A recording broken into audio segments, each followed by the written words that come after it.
Hello everyone, welcome back to my channel. Today I'm going to be showing you how I made the Crumbl x Olivia Rodrigo Guts cookie that everyone was like making comments on my shorts.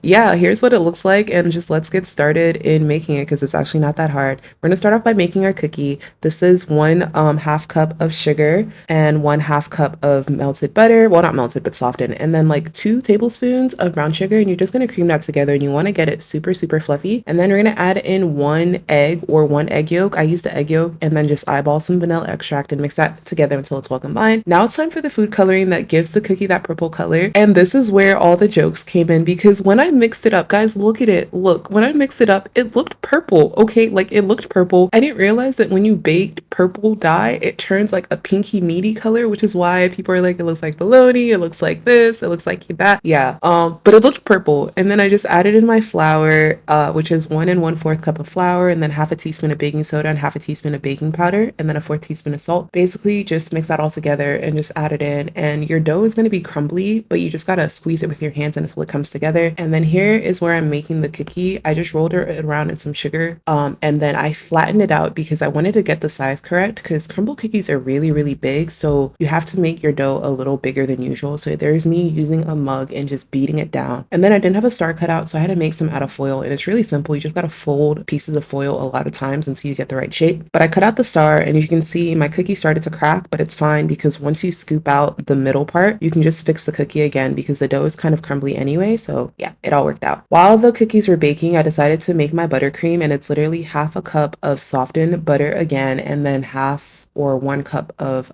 powdered sugar. Mix that together. Here's the jam, and here's where people were clowning me again. I was very lazy, okay? So I just put the strawberries whole, mashed it up with my little masher, and cooked it in the pan until it became jam. And I know the original Crumbl cookie only has the jam on top, but guys, I wanted this to be like a PB&J sandwich, okay? I wanted to taste jam in every bite, which is why I spread it on there, and it looks like a murder scene or like marinara.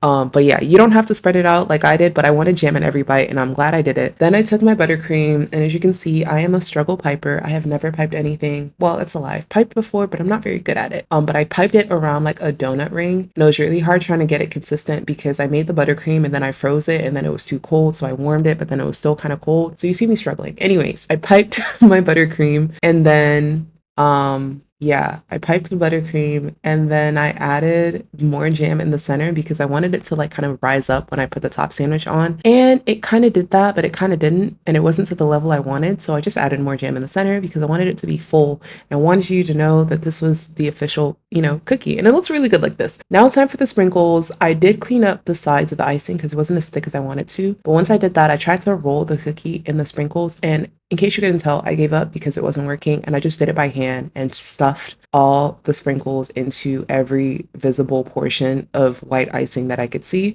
And yeah, here's the final result. Here's the cookie. I'm going to be showing it to you in every single angle because I'm actually very proud of this, and it looked really good. At least for the, my first time making a Crumbl cookie. I think it looked really good. And it is that meaty, weird color. But yeah, as always, first bite is for you, bestie. Tell me how it tastes, and see you in the next one. Follow me.